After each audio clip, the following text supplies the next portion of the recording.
Good evening, Blue Nation. Hello and welcome back to another episode of the Andy's Man Club Mersey Blue podcast. So we are at full strength tonight. With us, as always, is Carlos. How are you, lad?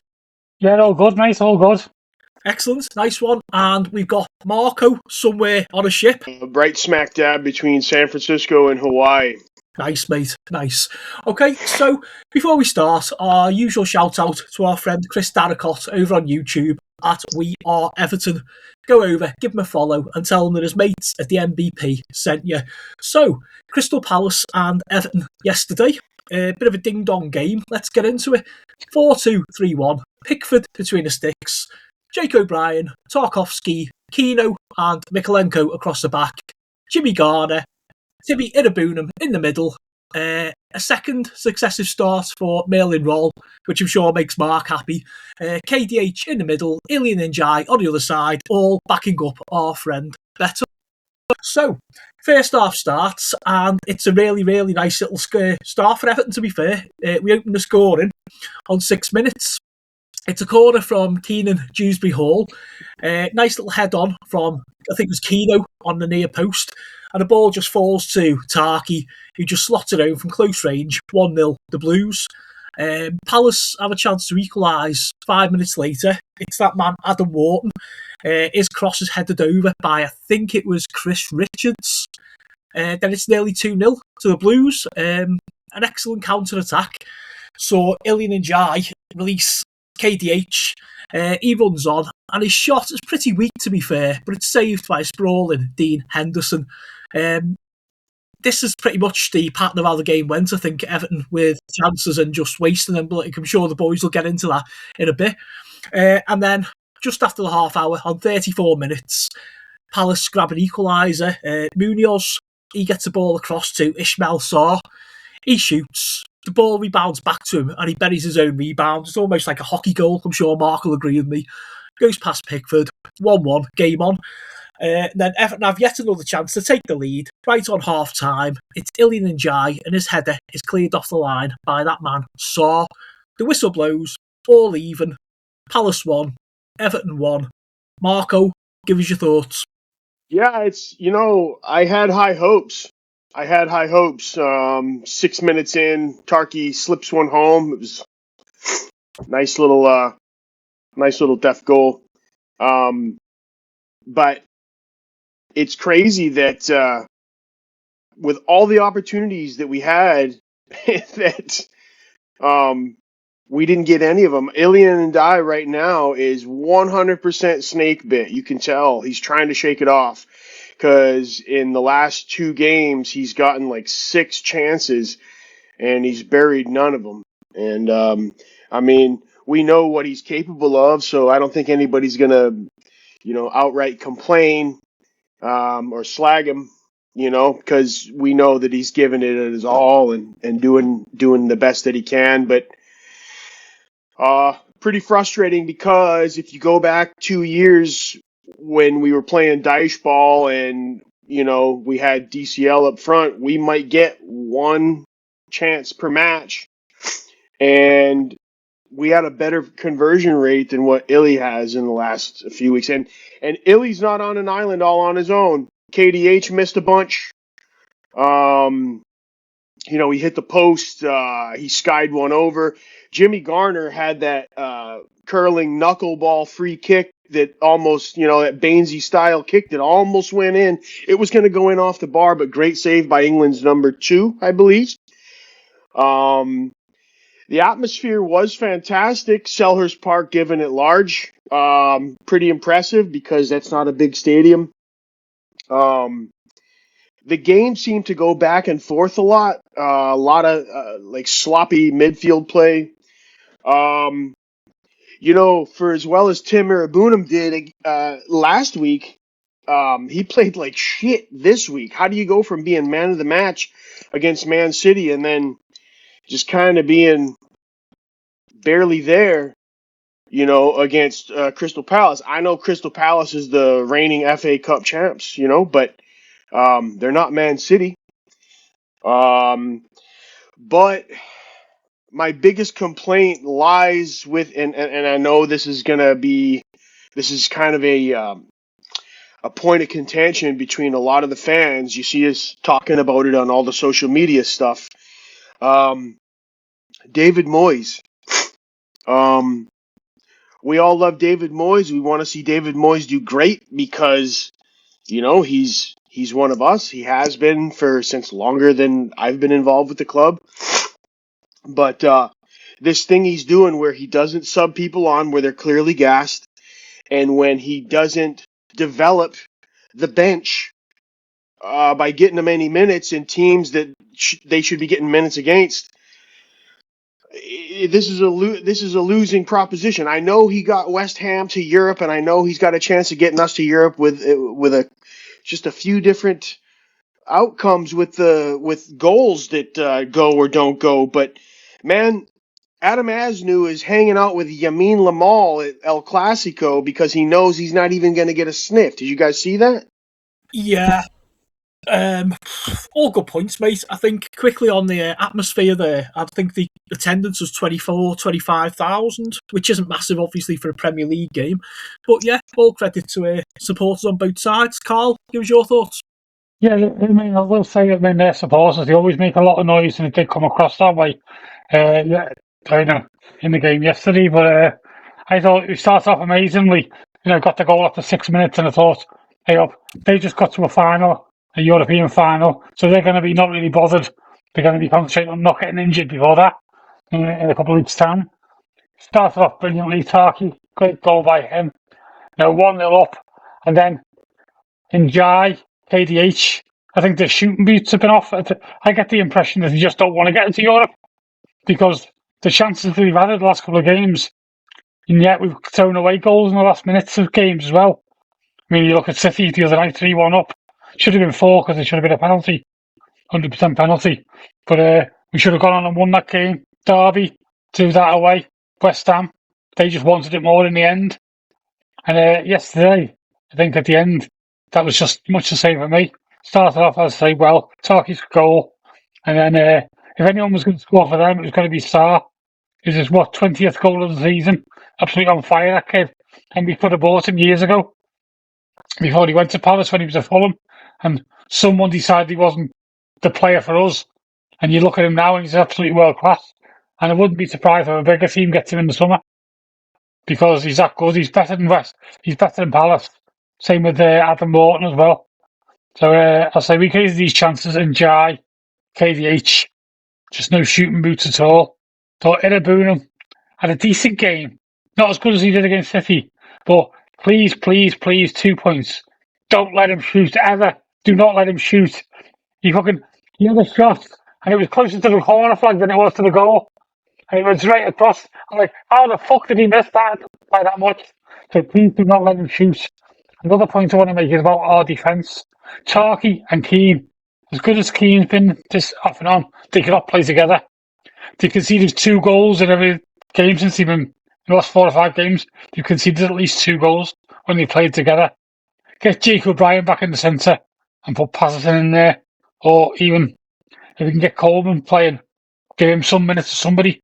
But just take Keane and the partnership out because it's not working at all. And at half-time, 1-1, they probably deserved the draw. But the chances we had, we should have been 2 or 3 up. Yeah, totally agreed, mate. Ismail Sarr. I think we also were linked with Jean-Philippe Mateta, who we're going to talk about a little bit later, as well as Erling Haaland slipped through our fingers. So, yeah, so much for a scouting department there. Okay, folks, we are going to take it over to our amazing sponsors, Andy's Man Club. Life is hard, and we all have bad days. There are times when we feel we can't cope. This is the time we need to reach out and talk to someone. Andy's Man Club offers local support groups nationwide, running every Monday from 7 p.m, except on bank holidays. In these groups, men can open up about the issues affecting their lives in a safe, non-judgmental environment. Our clubs are designed to be free of pressure. There is no obligation for men to speak, they can simply listen if they wish. Find us today at www.andysmanclub.co.uk. Help one guy, save one life. Andy's Man Club, it's good to talk. Welcome back, guys. That was our amazing sponsors, Andy's Man Club. Remember, lads, it's good to talk. Okay, so the second half, and it's a great start for Everton. Our man Beto grabs an early goal. I think, I may be wrong, but I think it's his 9th or 10th goal. I think it's his 9th goal of the season. Tarky plays a long ball from the back. Beto just runs onto him, long legs. He gets into the area, and his defender's with him, and he just turns his man inside out. He goes one way, then the other, and then he put the ball 5-hole. He put it through the legs of Henderson for what was a lovely finish, and a 2-1 lead to the Blues. And then we're unlucky. You can see this story, can't you? We're unlucky not to add to the lead again when Mark mentioned it earlier. Jimmy Garner's free kick was narrowly pushed over the bar by Henderson. I mean, credit where it's due. It was a good save, to be fair. He hit it, it went over the wall, and I was halfway up. I thought we'd scored. And then we start making substitutions. Thierry Barry comes on for Beto on 70 minutes. And then Palace grab the equaliser only 7 minutes later.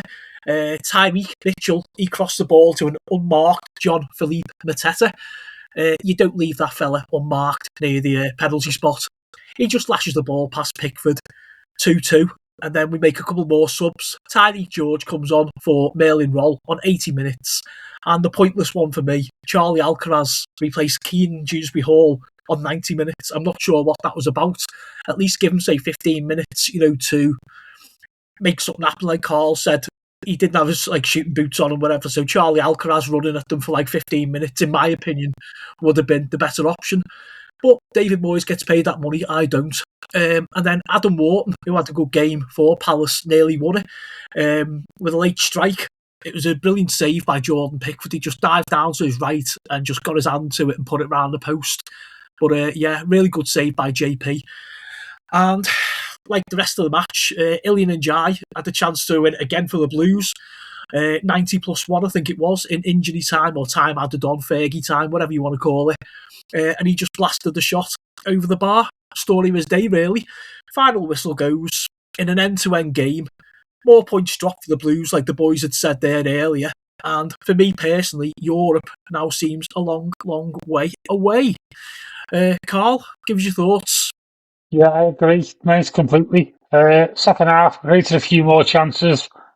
And Jai again, KVH. And as you say, the free kick from Jimmy Garner, which I thought was in as well at one point. Because he is due a goal, to be fair.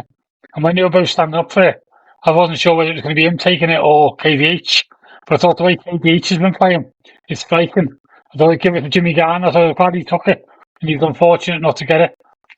The Beto goal was absolutely brilliant. Went one way, went the other.